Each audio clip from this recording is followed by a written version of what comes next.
Trois extraits de cette lettre ouverte d'Adrien Rabiot. Le premier paragraphe d'abord de cette lettre d'Adrien Rabiot. Je me doutais du retentissement qu'aurait ma décision, mais je déplore d'être caricaturé comme un jeune joueur immature, incapable de mesurer la portée de ses actes. Porter le maillot bleu est pour moi un honneur, une fierté.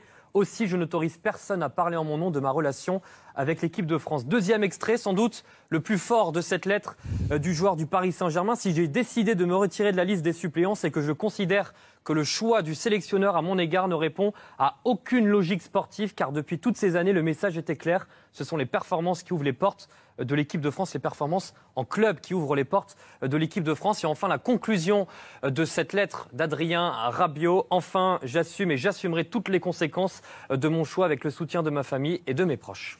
Réaction, messieurs, même s'il n'autorise personne, on l'a lu, parler en son nom et celui de l'équipe de France.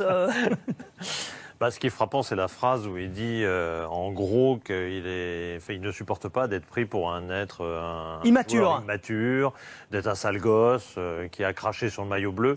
On a l'impression que finalement, on a la sensation qu'il a été tellement vexé par tout ça que ça le pousse à en rajouter une couche, quitte à reperdre 2 ans d'équipe de France. Parce que l'impression qu'il a aggravé son cas, en fait. C'est le risque qu'il court. C'est assez surprenant parce qu'on aurait pu imaginer qu'effectivement, il veuille arrêter ce discours de l'immaturité, etc., etc. Il n'était pas obligé d'en rajouter une couche pour autant en disant... Aucune logique sportive. Il continue de s'enfoncer, quoi, en gros. C'est ce que vous dites. Il continue de s'enfoncer. Il persiste et il signe.